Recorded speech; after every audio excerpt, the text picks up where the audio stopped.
네, 반갑습니다. 오늘 제목을 한번 같이 읽어주실 수 있으실까요? 제목을 같이 읽어봅시다. 시작.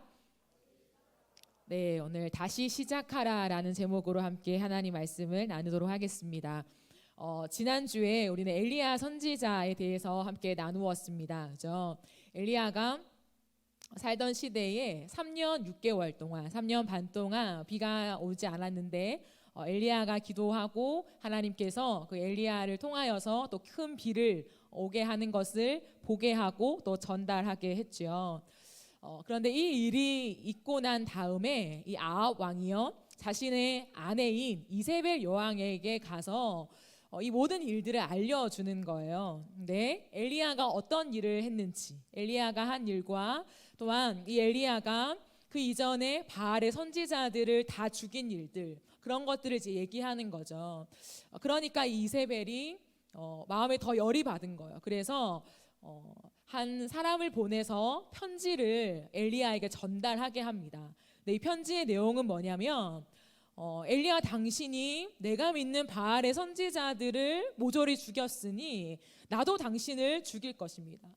내일 이맘때까지 내가 당신을 죽이지 않으면 신이 내게 천벌을 내릴 것입니다. 천벌이 아닌 재앙도 나는 감당할 수 있습니다 라고 그러한 사신을 보내게 됩니다. 네, 이 편지를 받고요, 이 정보를 받은 엘리야는 성경을 보니까 두려웠다라고 해요. 두려워서 급히 일어났습니다.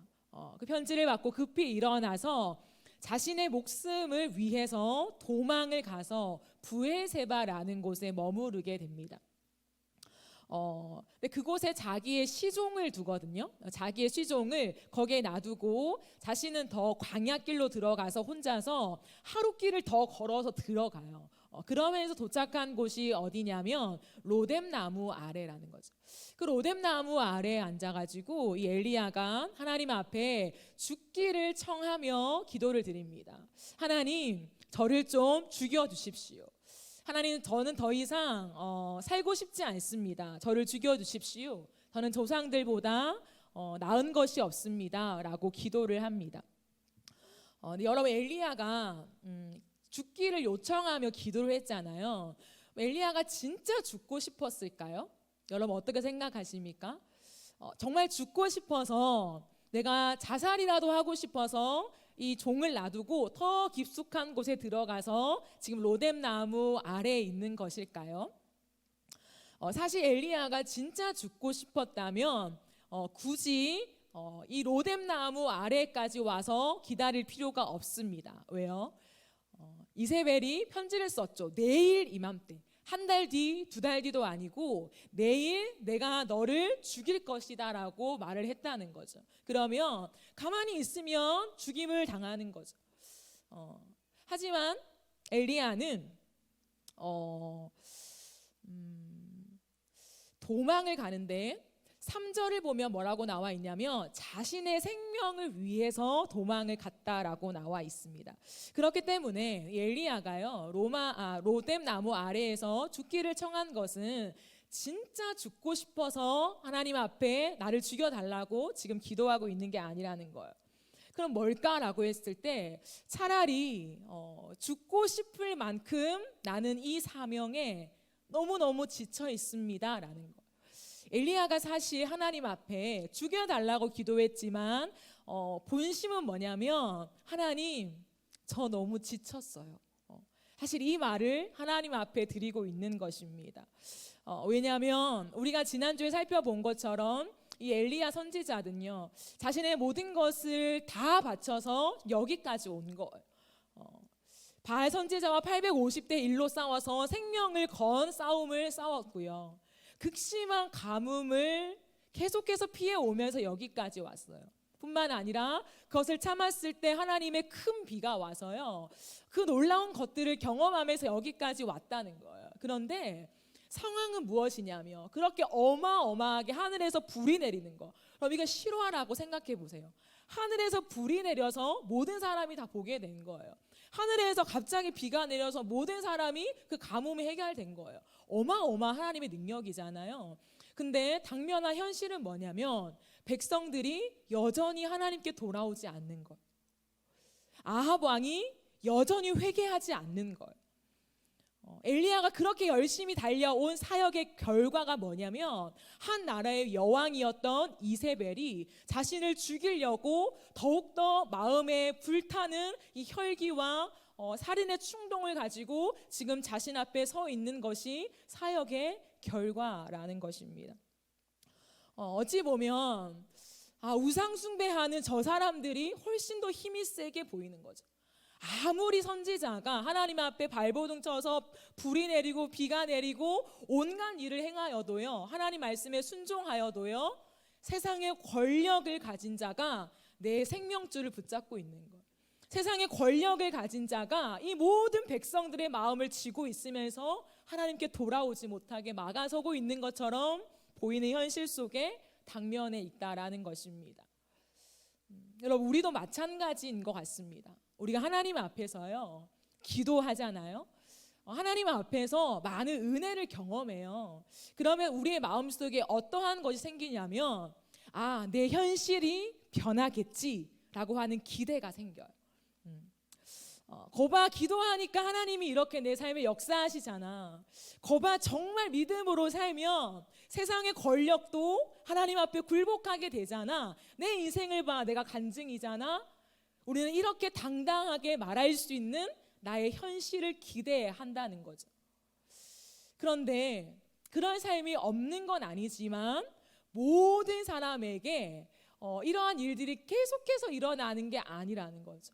오히려 더 많은 크리스찬들은 삶에 늘 이런 기가 막힌 하나님의 능력과 간증거리가 쏟아져 나오기보다는 내 현실 속에 마치 엘리야와 같은 그 현실, 하나님의 놀라운 영적인 것들을 경험했음에도 내 현실은 여전히 하나님께 돌아오지 않고, 여전히 사람들이 하나님을 인정하지 않고 하나님을 두려워하지 않고 우리가 믿는 하나님 앞에 섬기지 않는 그 현실을 마주할 때가 사실은 조금 더 많은 것 같아요. 이런 현실 속에 우리는 어떻게 되느냐? 지친다는 거죠.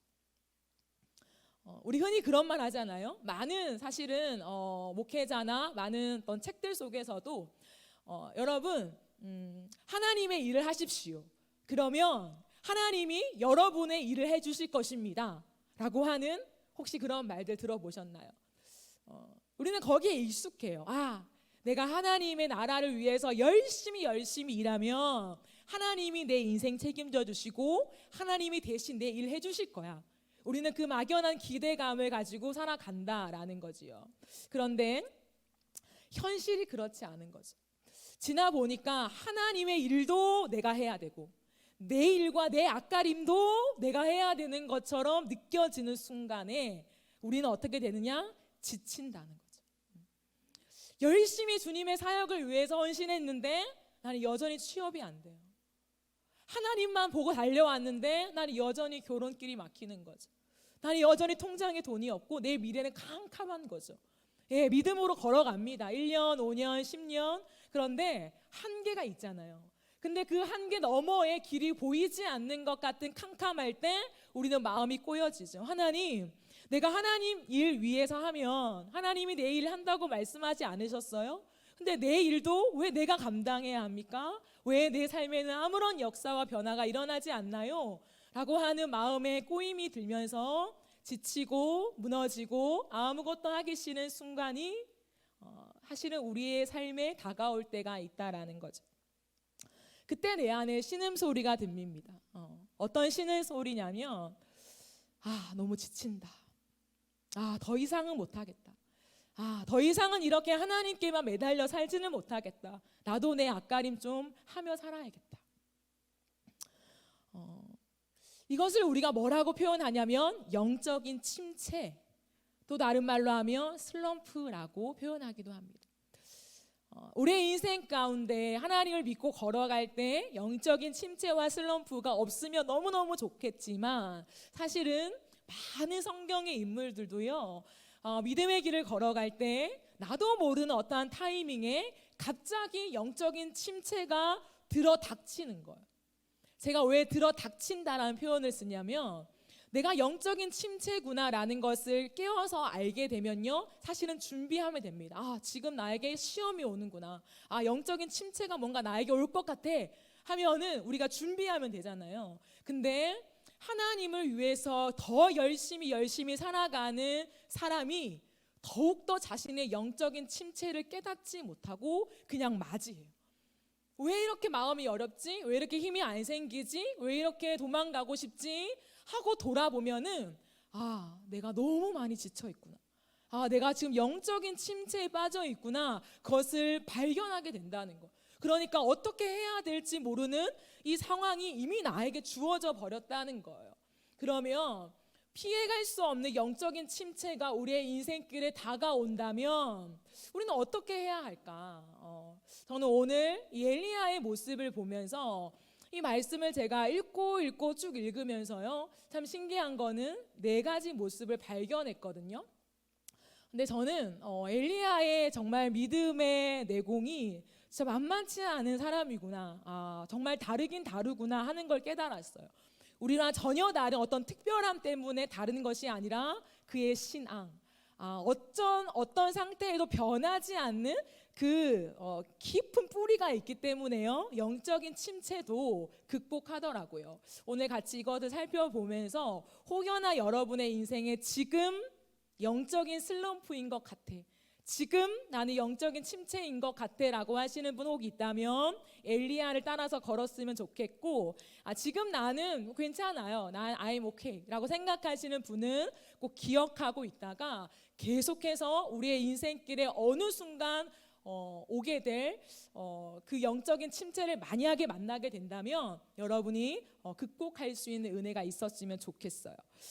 첫 번째는 뭐냐면 로뎀 나무 아래로 갔다라는 것입니다. 이제 하나하나 띄워주시면 됩니다.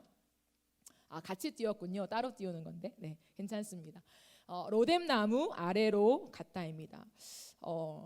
엘리야는 로뎀 나무 아래로 갔거든요. 근데 그곳에는 세상의 시끄러운 소리를 뒤로하고 하나님과 대면할 수 있는 공간이었어요. 엘리야는요, 정말 죽고 싶은 마음이었잖아요. 죽고 싶을 만큼 지쳤고 힘들고 무너지고 낙심할 때, 근데 그는 어디에 서 있었냐? 하나님과 대면하는 자리에 서 있었다는 거예요. 왜냐하면 여러분 보십시오. 엘리야가요, 같이 브엘세바까지 갔다가 종을 여기에 머물게 하죠. 그리고 자기는 하룻길을 더 들어갑니다. 근데 제가 앞서 말했듯이 자살하려고 그런 게 아니에요. 나 자살할 거니까 종 여기 있어 하고 하는 계획이 있었던 게 아니에요. 그러면 왜 브엘세바까지 와서 종을 여기에 머물게 하고 자신은 하룻길, 그러니까 전혀 따라오지 못하는 그 깊숙한 곳에 들어가서 로뎀 나무 아래에 있었을까? 그건 뭐냐면 아무도 나를 방해하지 못하는 그 조용한 곳에서 하나님과 단 둘이서 독대하고 싶었던 거예요. 엘리야는 자신이 무너지는 순간에 하나님의 눈을 피해서 도망간 것이 아니라 더 깊숙이 하나님 과만 대면할 수 있는 그 장소와 그 시간을 확보하여서 하나님 앞에 서 있더라는 것입니다. 엘리야는 제가 지난주에도 말했듯이 언제나 하나님과 대면했던 사람이었어요. 4절 말씀을 보면 이런 말씀이 있습니다. 자기 자신은 광야로 들어가 하룻길쯤 가서 한 로뎀 나무 아래에 앉아서 자기가 죽기를 원하여 이르되 라고 하면서 뭐라고 하냐면 여호와여, 앞에 거 지워주셔도 돼요. 네, 자막 지워주시면 됩니다. 여호와여 라고 말합니다. 여호와여. 그가 그곳에 도착하자마자 한 게 무엇입니까? 기도였다는 거예요. 여러분, 이것은 굉장한 거예요. 로뎀 나무 아래에 가서 자기가 하고 싶은 대로 마음껏 한 게 아니라 로뎀 나무 아래에 도착하자마자 엘리야가 했던 건 여호와요, 주님의 이름을 부르면서 기도했다는 거예요. 굉장한 것입니다. 여러분, 우리가 여기서 반드시 기억해야 될 게 뭐냐면 우리가 영적인 침체기에도 하나님과 대면하는 자리에 나아가야 한다는 거예요. 우리는 하나님과 대면하는 그곳에서 있어야 한다라는 것입니다. 엘리야는 거기에서 잠이 들어요.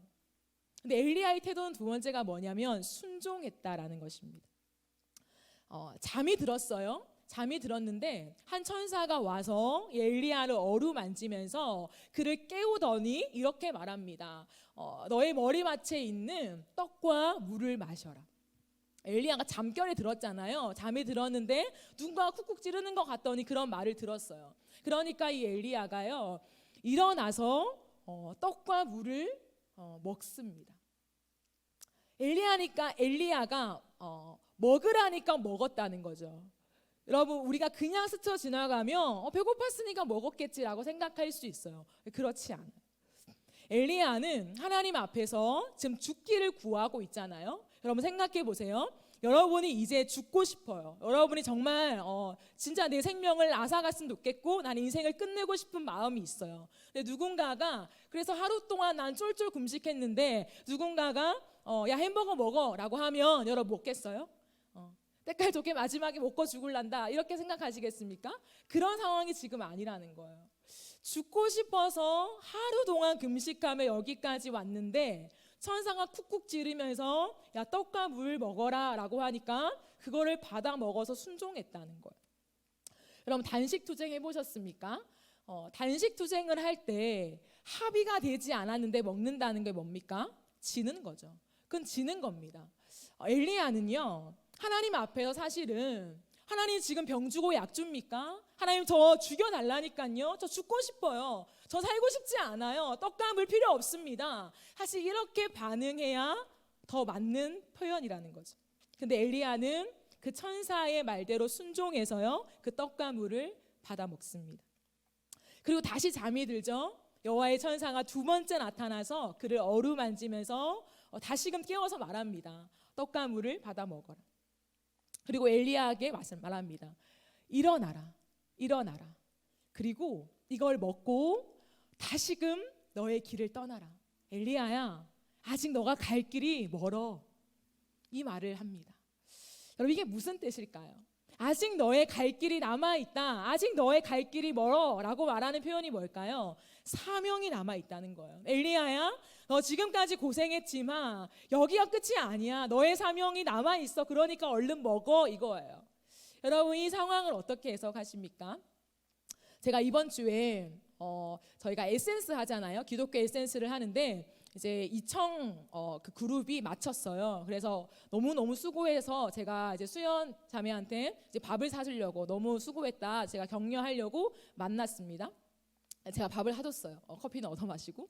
근데 밥을 사줬는데 제가 위로하고 격려하고 또 수연 자매의 삶이 궁금해서 만난 거잖아요. 근데 대화를 하다 보니까 예를 드는 겁니다. 대화를 하다 보니까 제가 계속 수연 자매한테 여름 사역이 다가오니까 여름 사역에 이런 일들을 해야 돼. 앞으로 갈 길이 멀어. 그러니까 빨리 더 정신 차리고 열심히 하자.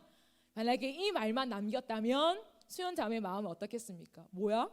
나 위로한다고 만난다면서 왜 본심은 전사님의 본심은 나에게 일을 더 시키려고 지금 만난 거야? 라고 생각할 수 있겠죠.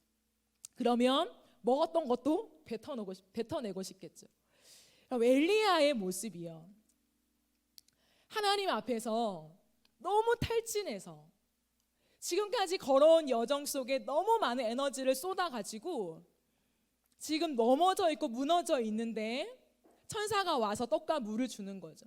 처음에는 정말 하나님이 날 생각하시는 건가 생각할 수 있죠. 근데 그 끝에 말이 엘리야야 너의 사명이 남아있어. 엘리야야 갈 길을 가 라고 말할 때 마음에 꼬일 수 있다는 거죠. 뭐예요?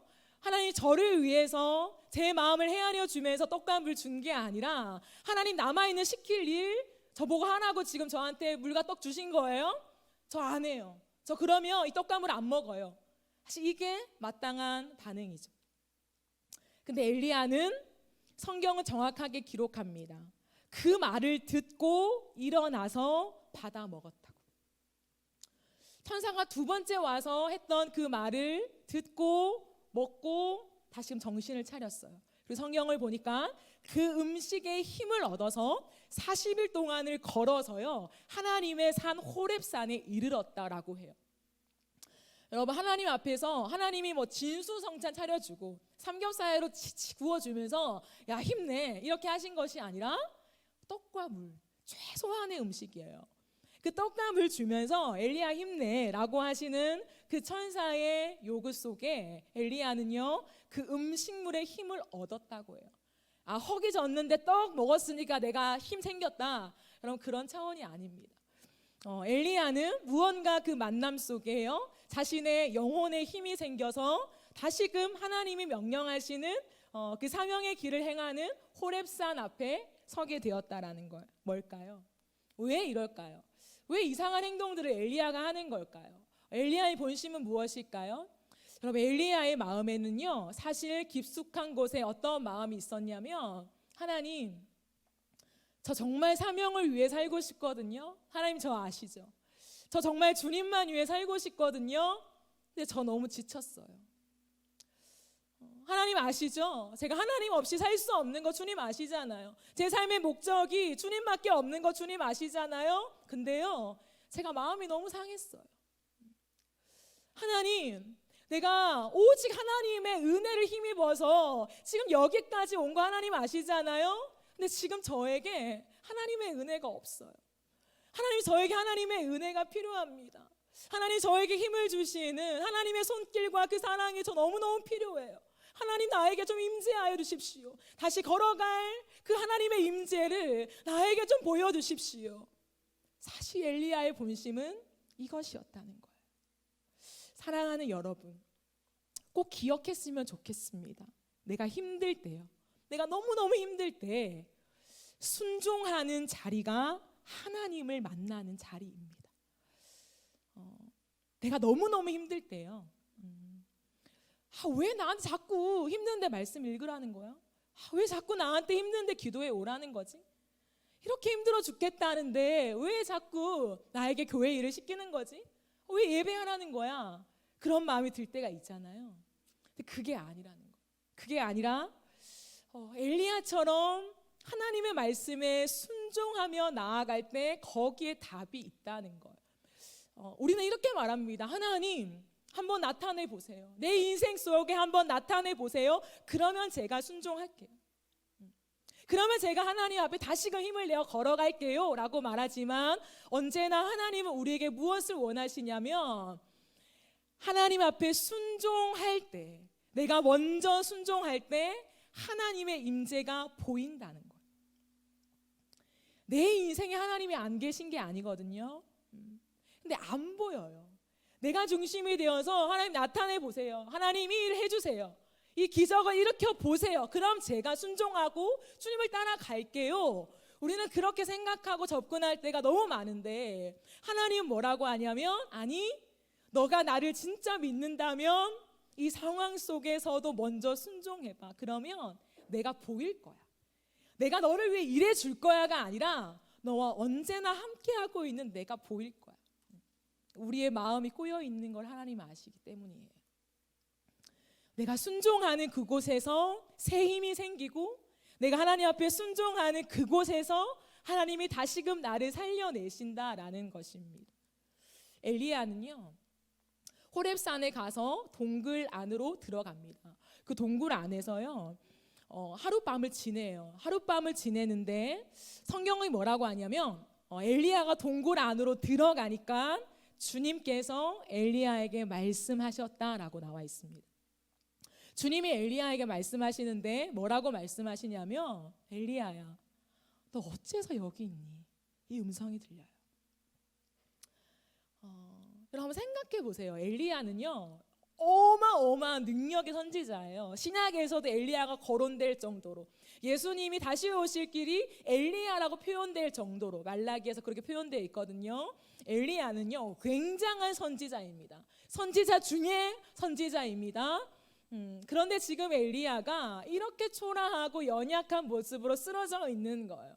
하나님은 그런 엘리야에게 다가가셔서 엉덩이를 빵 차면서, 야, 이 인간아, 야, 내가 너에게 이렇게 사명 주고 능력 줬는데 너 지금 뭐 하고 있니? 사명 남아있잖아 라고 말씀하신 것이 아니라, 하나님의 이 표현은 뭐냐면, 엘리야야, 어째서 여기 있니? 엘리야야, 너 왜 이러고 있어? 이 마음.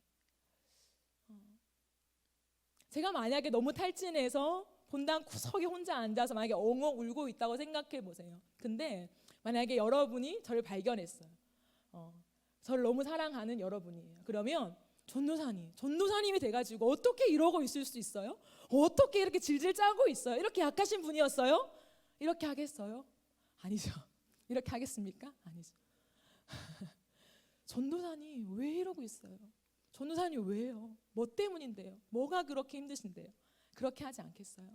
그 상황이라는 거예요. 하나님은 엘리야에게 다가와서 엘리야야 왜 이러고 있니? 뭐 때문인데? 그때 엘리야가요 3번째 태도입니다. 하나님께 솔직하게 이야기합니다. 하나님께 솔직했다가 3번째입니다. 엘리야는 하나님께 솔직한 자신의 마음을 얘기합니다. 숨기지 않고 얘기해요. 엘리야가 이렇게 말합니다. 하나님, 저 제 평생 오직 하나님 한 분만 섬긴 거 아시죠? 하나님, 제가 비교하는 게 아니라 그래도 모든 백성들이 하나님 다 떠나고 바알 섬기고 아세라 섬길 때 그래도 저 하나님만 섬긴 거 하나님 아시죠? 그런데 하나님, 제가 하나님만 섬기고 여기까지 왔고 제가 정말 열정적으로 하나님만을 위해서 왔는데 이스라엘 백성들이요 하나님의 언약을 다 무시해요.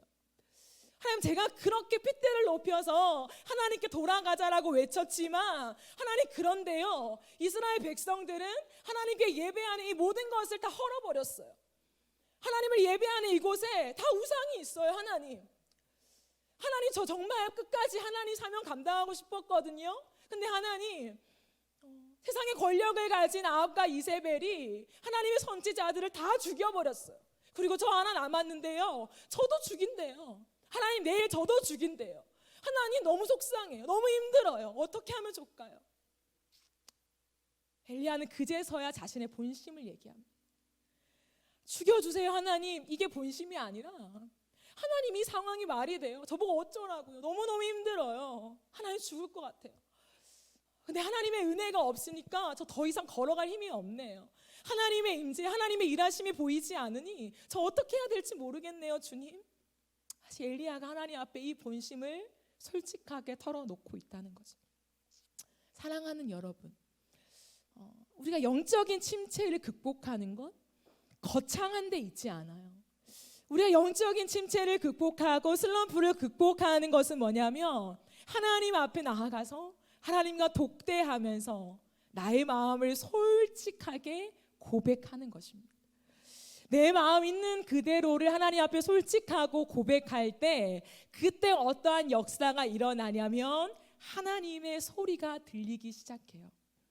봐보세요. 오늘 성경은 주님께서 바로 이어서 말씀하십니다. 엘리야가 이렇게 솔직하게 말하니까 하나님이 나타나서 엘리야에게 다시금 이렇게 말씀하십니다. 엘리야야, 내가 곧 지나갈 테니, 그래 너가 그렇게 나의 임재를 원하니 내가 곧 지나갈 테니 산 앞에 서 있거라. 엘리야가 산 앞에 서 있습니다. 그런데 갑자기 엄청나게 큰 바람이, 태풍이 몰아치는 거예요. 태풍이 몰아쳐서 성경을 보니까 산이 터지고 바다가 터지고 엄청난 태풍이에요. 엄청난 태풍이 몰아치는데 하나님이 임재하지 않는 거, 하나님이 없습니다. 그 크고 강한 바람이 끝나고 갑자기 지진이 일어납니다. 온 땅이 흔들려요. 엘리야가 서 있는 곳이 막 흔들립니다. 근데 하나님이 보이지 않아요. 갑자기 불이 이곳 가운데 활활 타오릅니다. 근데 그 압도하는 불 속에 하나님의 임재가 느껴지지 않아요. 하나님이 보이지 않습니다. 근데 그 불이 지나가고 아주 세밀한 소리가 어딘가에서 들리기 시작하는 거예요. 아주 세밀한 소리. 그게 무엇입니까? 하나님의 임재라는 거죠. 엘리야는 하나님 앞에 열심히 특심으로 달려갈 때 하나님이 이 현실을 바꾸어 주시고 하나님이 정말 하나님의 능력으로 사람들의 마음을 싹 바꿔 엎어가지고 다 주님께 회개하고 돌아오고 다시금 하나님을 찬양하고 그것을 기대했던 거예요. 자신이 느꼈던 하나님의 임재와 역사는 그런 그림이었다는 거예요. 그런데 하나님은 지금 하나님의 방법을 말씀해 주십니다. 엘리야야, 내가 너의 삶에 역사하지 않다고 느꼈니? 내가 지금도 이 온 땅에 역사하지 않는 무능한 하나님처럼 지금 느껴져서 그렇게 초라하게 내 이름을 부르고 있니? 내 방법을 봐라. 그건 너의 방법이고, 그건 너의 그림이고, 그건 너가 만들어낸 하나님의 형상이고, 나는 지금도 일하고 있는 걸. 나는 지금도 성실하게 밤낮 쉬지 않고 이 온 땅을 위해 일하고 있는 걸 이라고 말씀하시면서 하나님이 말씀하신 게 뭔가 세미한 소리라는 거예요. 여러분, 우리가 하나님을 섬길 때 있잖아요. 하나님이 이렇게 해주셔야 하나님이 일하시는 거야 라고 생각하는 것들이 있어요. 하나님이 이렇게 해주셔야 내 기도에 응답하는 거지 라고 우리는 알고 있는 것들이 있다고. 하나님이 내 삶에 이렇게 해주시는 게 당연히 하나님이 날 사랑하신다는 게 아닐까? 우리 안에는 그러한 제 표현입니다. 나의 하나님을 만들어가고 있다는 거. 좋은 의미의 나의 하나님, 내가 경험하는 하나님 말고 내가 그리고 있는 하나님의 형상, 나의 하나님을 어느 순간 그려가고 있다는 거예요. 내가 기도를 하지만 하나님, 이 기도는 이렇게 응답되어야 하나님이 응답하시는 거예요. 하나님, 내 현실에는 하나님이 이렇게 일하셔야 이게 하나님이 일하시는 거죠. 교회 사역을 할 때도 마찬가지예요. 우리는 정말 에너지를 내고 1년, 2년 주님 앞에 헌신하고 무언가를 할 때 하나님, 이쯤 되면 이 정도는 나타나야 하나님 일하시는 거 아닙니까? 우리는 너무나도 쉽게 하나님을 규정하는 잣대와 틀을 우리 안에 가지고 하나님을 섬깁니다. 그렇기 때문에 엘리야는 하나님 앞에서 실망하고 무너진 거죠. 도저히 못하겠습니다. 왜 현실이 안 바뀝니까? 근데 하나님은 엘리야에게 다가오셔서 하나님의 일하시는 방법을 설명합니다. 엘리야야, 엘리야야, 이렇게 너의 인생 걸어온 것 아는데 너가 이렇게 걸어왔다고 해서 온 백성이 다 뒤집어져야만 내가 역사하고 있는 게 아니란다. 온 나라, 온 왕, 온 여왕들이 다 주님 앞에 회개하고 자복하고 돌이키는 것만이 내가 역사하는 게 아니란다. 하나님이 지금 엘리야에게 그것 가르쳐 줍니다. 사랑하는 여러분, 우리가 하나님 앞에서 하나님을 진짜 제대로 믿고 싶으면요, 내가 나의 하나님을 만들고 있는 것을 내려놓아야 합니다. 나의 하나님을 만들고 그 만들어낸 하나님 안에서 하나님을 보려고 하는 내 신앙의 나의 열정을 내려놓아야 합니다. 그때 세미한 소리가 들리며 그때야 비로소 우리가 깨닫게 되는 것이 뭐냐면 내가 만든 하나님이 아니라 진짜 하나님을 보게 되는 것. 내가 원하는 하나님의 일하심이 아니라 진짜 하나님이 일하고 계시는 것을 보게 되는 눈이 생긴다라는 것입니다. 그럼 건초더미 이야기라는 게 있어요. 건초더미. 어느 한 사람이 농부가 막 일을 하다가 너무너무 열심히 일하다가요, 이 시계를 잃어버린 거예요. 근데 이 시계가 너무너무 소중한 시계였어요. 정말 자신의 인생의 보물일호였어요. 너무너무 소중해서 이 시계를 반드시 찾아야만 했어요. 그래서 다시금 일했던 그 일터로 막 뛰어갔어요. 그리고는 온 건초더미, 자신이 탁 쌓아 올렸던 그 모든 것들을 다 휘저으면서 시계를 찾기 시작했습니다. 땀을 뻘뻘 흘리고 1시간, 2시간, 3시간 시간이 지나는데 시계가 안 보이는 거예요. 애가 타는 거죠. 시계 찾아야 되는데 시계가 왜 없을까? 어디 있지? 땀을 뻘뻘 흘리면서 모든 것을 쑥대밭으로 만들어 놓으면서 다 뒤졌는데 결국에 못 찾은 거예요. 결국에 못 찾아서 이 사람이 대자로 뻗었습니다. 너무너무 힘드니까 대자로 딱 뻗어서요, 천장을 바라보고 누워서 있는 거예요. 숨을 헉헉 쉬고 있는데 어느샌가 자신의 귀에 소리가 들리는 거예요. 뭐지? 더 숨을 죽였습니다. 숨도 쉬지 않고 가만히 있으니까 어디선가 째깍 시계가 가는 소리가 들리는 거예요. 그리고 그 시계가 가는 소리를 따라서 찾아보니까 자신이 그토록 땀을 뻘뻘 흘리면서 온 데를 뒤지며 찾았던 그 시계가 거기 있는 거예요. 여러분, 우리의 인생은 마치 이런 모습과 같습니다. 하나님의 일하심, 하나님 내 삶의 역사하심을 우리는 온 열정을 다해 뒤지고 찾습니다. 하나님 어떻게 일하십니까? 하나님 어디에 계십니까? 하나님 오늘도 무슨 일을 하십니까? 살아있다면 나타나십시오 라고 우리는 우리의 열정과 우리의 힘과 우리의 땀과 우리의 에너지와 우리의 방법과 노하우를 다 쏟아서 모든 데를 찾습니다. 하나님 어디 있습니까? 하나님 어디 있습니까? 하나님의 일하심이 어디 있습니까? 일하심이 어디 있습니까? 근데 못 찾는 거예요. 그러니까 탈진하는 거예요. 내가 이렇게 찾았는데, 이렇게 하나님을 찾았는데, 이렇게 주님을 원해 찾았는데 왜 하나님은 내 인생에 나타나지 않습니까?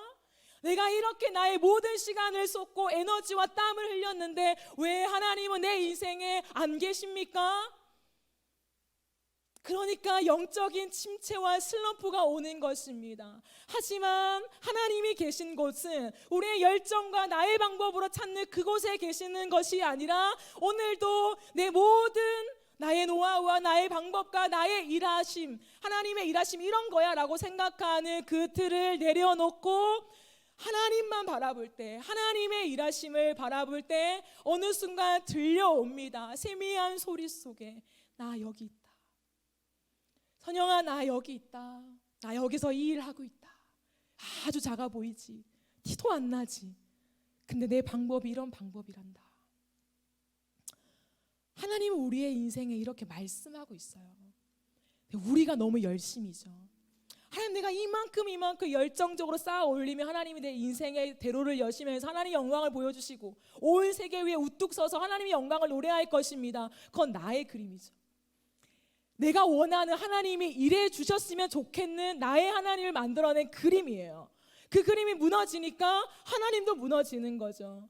여러분 진짜 하나님을 보고 싶다면 내 방법 속에 나는 이 길을 원했는데 하나님이 비로 트시면요 그 비에서 하나님을 찾아야죠. 그게 진짜 신앙 아니겠습니까? 우리의 모습을 돌아볼 수 있어야 돼요. 내가 쌓아 올린 그곳에 하나님이 안 계신다고 내 모든 것을 내려놓게 된다면 우리의 진짜 신앙은 아닌 거예요. 진짜 신앙은 내 열심 속에 하나님을 발견하는 것이 아니라 하나님을 발견하고 하나님이 하시는 일 속에 내 열정을 담는 것입니다. 하나님이 가시는 곳에 내 인생을 드리는 것입니다. 그것이 진짜 하나님을 믿는 진짜 그리스도인이에요. 주님께서 엘리야에게 마지막으로 말씀하십니다. 엘리야야, 3가지 일이 남아있단다. 하사엘에게 기름을 부어서 아람 왕이 되게 하라. 엘리야야, 예후에게 기름을 부어서 북이스라엘의 왕이 되게 하라. 엘리야야, 엘리사에게 기름을 부어서 너의 뒤를 이어서 선지자가 되게 하라. 하나님은 지금 깜깜한 현실에 매여서 자신의 방법으로 일하시는 하나님이 보이지 않아서 영적인 침체 속에 빠져 있는 엘리야에게 오셔서 이 현실에서 눈을 들게 해서 하나님이 일하시는 전혀 다른 방법을 보게 되는 거예요. 하나님 미래를 이미 그려가시는 그 다음 주자가 누구인지를 보여가시는 하나님의 일은 너에 대해 끝나지 않을 수도 있어. 하지만 나는 지금도 일하고 있단다. 나는 지금도 온 세계와 열방 속에 나의 시간대로 나의 계획대로 나는 오늘도 성실하게 일하고 있단다. 그러니까 그 미래에 나의 그릇이 될 그 사람들에게 기름을 부어라. 여러분 신명기 1장 33절은 이렇게 말씀합니다. 한번 띄워주시겠습니까? 신명기 1장 33절. 그는 너희보다 먼저 그 길을 가시며 장막 칠 곳을 찾으시고 밤에는 불로 낮에는 구름으로 너희가 갈 길을 지시하신 자이시니라 라고 말씀합니다. 그가 누구입니까? 하나님. 하나님은 이스라엘 백성들보다 언제나 먼저 우리의 인생의 길을 걸어가시면서 우리가 장막 칠 곳을 찾으시고 불기둥과 구름기둥으로 우리를 인도하시면서 정확한 하나님의 계획대로 가고 계세요. 근데 우리는 안 보이죠. 하나님 도대체 우리를 어떻게 이끄시는 것입니까? 안 보이니까 우리는 원망하고 실망하고 주님께 등을 돌리지만 우리는 언제나 우리의 상황이 아니라 하나님이 누구신가? 하나님은 언제나 나보다 먼저 그 길을 가시며 내가의 불기둥과 구름기둥으로 인도하시며 그 장막을 치고 나를 인도하신 하나님이시구나. 하나님의 하나님 되심을 고백할 때 우리는 영적인 슬럼프에서 헤어나올 수 있다는 거죠. 그렇기 때문에 엘리야는 다시 시작했습니다. 하나님이 엘리야에게 가야 할 길, 그가 해야 할 사명을 말씀하시니까 오늘 18절까지 읽었잖아요. 19절이 너무너무 놀랍습니다. 19절에 뭐라고 나와 있냐면 엘리야가 거기서 떠나. 엘리야가 거기서 떠나. 하나님 저만 남았고 저 죽을 것 같습니다 라고 했던 그 엘리야에게 엘리야야 너 안 보이지? 넌 너만 보이지? 이 온 땅에 선지자가 한 명도 없는 것 같지? 근데 숨어 있단다. 내가 이 곳곳에 7,000명을 남겨두었단다. 엘리야야 너 내가 하는 일을 안 보이지? 근데 내가 곳곳에서 지금도 일하고 있단다. 하나님이 그 눈을 엘리야에게 다시금 밝히시면서 하나님의 인재를 비추어졌을 때 이 엘리야 기가 막힌 이 믿음의 엘리야가 한 게 뭐냐면 그곳을 떠나. 그곳을 바로 떠났습니다. 그곳은 어디입니까? 우울했던 자리. 그곳은 어디입니까? 불안했던 자리. 모든 것을 놓고 싶을 만큼 무너진 자리. 하나님이 보이지 않았던 그 자리. 그 자리를 떠나서 갔습니다. 어디로요? 하나님이 인도하시는 그 길을 따라 다시 한번 그의 인생은 갔습니다. 끝이라고 생각했던 그 자리에서 다시 시작하게 되었습니다. 우리의 인생에 여기까지입니다 라고 말하는 그곳은 사실은 새로운 시작점입니다.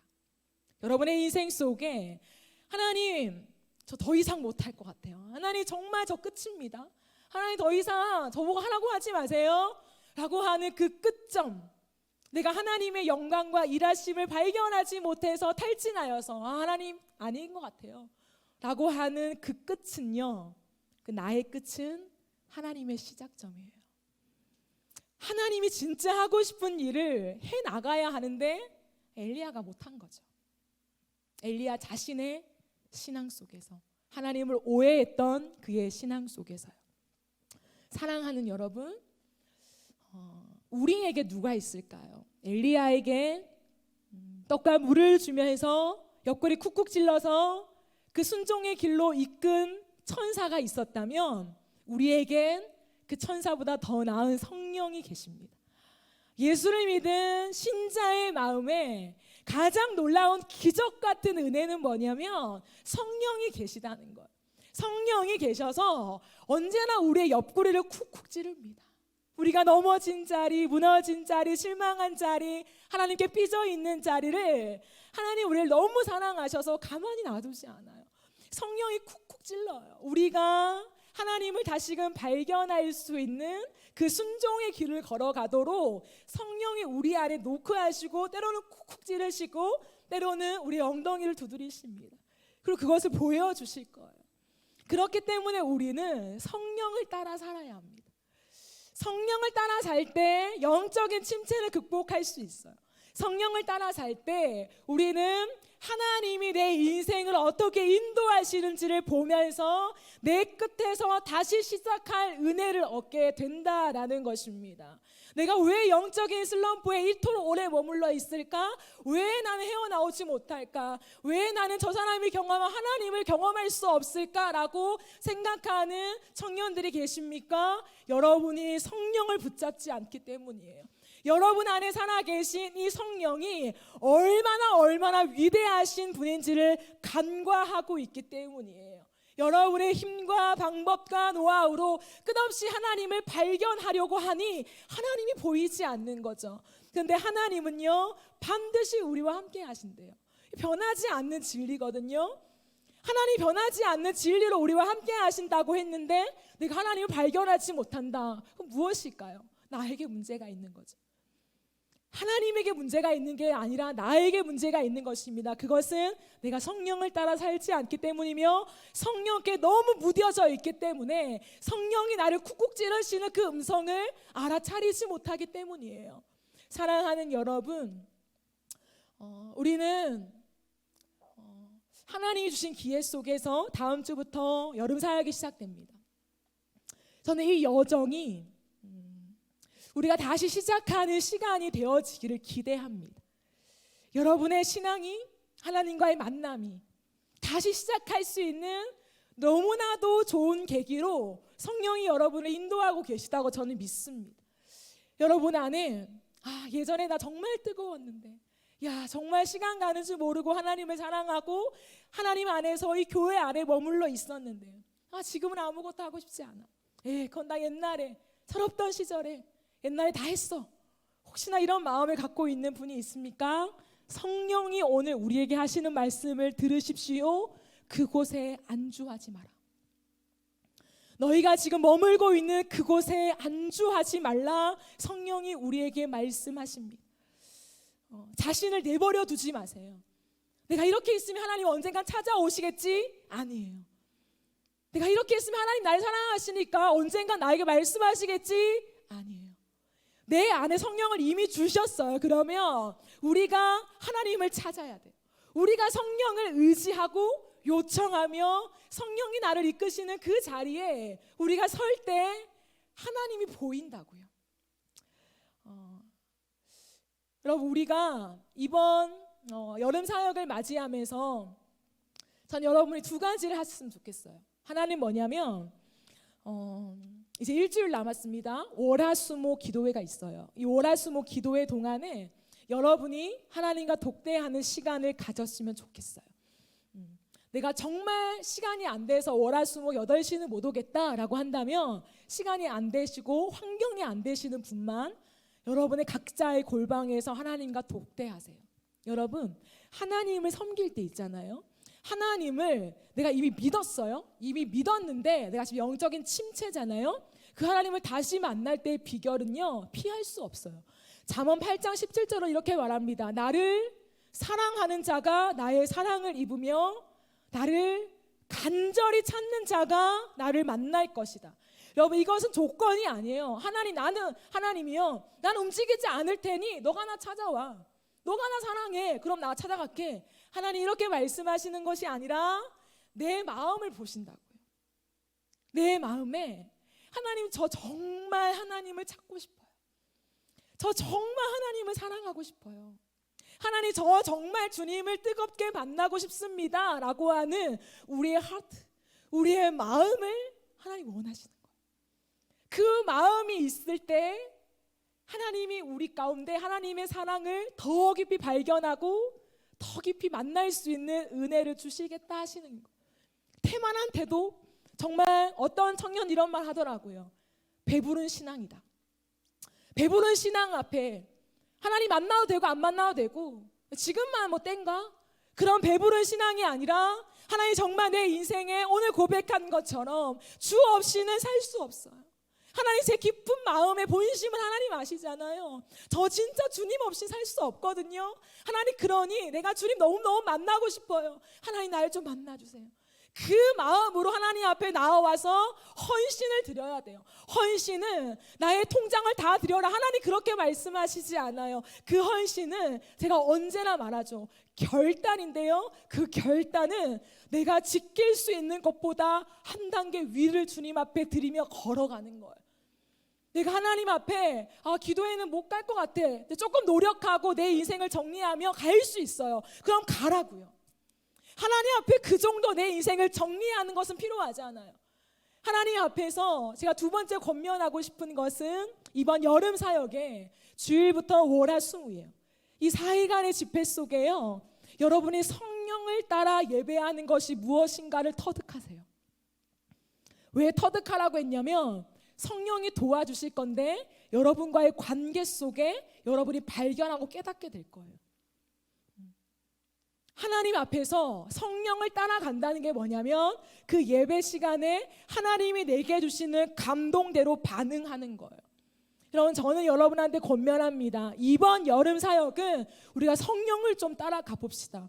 예, 몰라요. 뭐가 성령이고 뭐가 내 고집인지 모릅니다. 하지만 이번에는 그냥요, 내게 주어지는 감동, 하나님께 더 가까이 나아가는 것에 있어서의 감동을 주시면 성령이 일하시는 거구나 라고 우리가 믿고 가봅시다. 예배하다가요, 나 일어나고 싶어. 일어나세요. 예배하다가 나 무릎 꿇고 싶어요. 무릎 꿇으세요. 예배하다가 그냥 소리를 확 지르고 싶어요. 그럼 질러요. 예배하다가 집에 가고 싶으면 가라는 말은 아니에요. 그런 거 말고 반대로 해석해가 적용하는 사람도 분명히 나올까 봐. 그런 거 말고 진짜 내가 말씀을 듣다가 아멘 하고 싶으면 아멘이라고 하세요. 그게 성령을 따라서 내가 반응하는 것. 사람들이 있지요. 뭐 배려해야죠. 하지만 이번 집회만큼은 그런 배려하지 마세요. 내가 하나님을 만나고 싶고 표현하고 싶은 대로 찬양팀 찬양 부르다가 무릎 꿇고 싶으면 무릎 꿇어요. 상관없어요. 그렇게 성령을 따라서 순종하는 것이 무엇인지를 해봐야 알 거 아니에요. 뭔가 시도를 해보고 실패라도 그게 아니었구나 그런 거를 경험하더라도 뭘 해봐야 내 인생에 성령이 말씀하시는 게 뭔지를 분별해 나가죠. 늘 다른 사람들 들으면 어떡하지? 다른 사람 나를 어떻게 쳐다볼까? 어떻게 생각할까? 여러분 거기에만 매여 있으면 하나님이 안 보인다고요. 말씀을 정리하며 여러분께 나누겠습니다. 내가 짜놓은 각본대로가 아니라 이번 사역, 이번 우리의 여정은 성령을 따라 갑시다. 성령이 주시는 감동이 무엇인가에 집중하세요. 그리고 그것을 그냥 하세요. 하나님을 너무 사랑하여서 더 만나고 싶어서 하는 내 안의 감동이라면 주저함 없이 할 수 있었으면 좋겠어요. 거기에 하나님의 역사가 반드시 나타난다는 거죠. 하나님은 중심을 보신대요. 하나님은 중심을 보신대요. 내가 얼마나 하나님을 찾고 싶은지 하나님은 내 중심을 보신대요. 그 중심을 하나님께 올려드릴 때 하나님과 눈빛을 마주하게 되는 그 임재가 무엇인지를 경험하게 될 것입니다. 그리고 그것이 바로 부흥이에요. 그게 바로 부흥이라고요. 부흥은 거창한 데 있지 않아요. 결코 거창한 데 있지 않아요. 내 하나님을 내려놓고 하나님을 하나님으로 바라보게 되는 것이 부흥이요. 내 인생 속에 다른 모든 시선을 거두고 오직 주님만을 향하며 주님만을 위해서 내 인생을 던지고 싶은 것이 부흥이요. 오직 내 모든 인생의 걸음 속에 또 쓰러지고 낭망하고 좌절하더라도 내 안에 저 주님 없이는 살 수 없어요. 저 주님 없이는 아무것도 할 수 없어요. 내 인생의 목적을 발견할 수 없어요. 하나님, 예수만이 내 인생의 소망이요 목적입니다 라고 고백하게 되는 기가 막힌 인생의 고백이 터져 나오는 것이 부흥입니다. 그 부흥은 성령의 역사로 주어지는 거예요. 여러분 일주일 남았습니다. 하나님 앞에 그 성령의 놀라운 부흥을 간절히 열망하며 하나님 내 인생 이렇게 주저앉아 있을 수 없으니 내 인생 이렇게 허망하게 세상의 권력 앞에 세상의 문화 앞에 내가 엎드려서 나자빠질 수 없으니 성령이여 나를 쿡쿡 찔러 주십시오. 성령이여 내 옆구리 찔러 주셔서 내가 어디로 가야 합니까? 내 순종의 자리가 어디입니까? 여러분 끝없이 요청하며 기도하며 하나님과 독대하며 나아갈 때 이번 여름 그리고 여러분의 인생에 반드시 여러분 안에 계신 성령께서 하늘 문을 여시고 여러분 가운데 우리에게 부흥을 허락하실 줄 믿습니다. 그 부흥을 경험하며 다시 시작하는 저와 여러분 사랑하는 우리 마하나의 청년부가 되어지기를 예수님의 이름으로 축복합니다. 아멘. 같이 찬양하고 기도하겠습니다.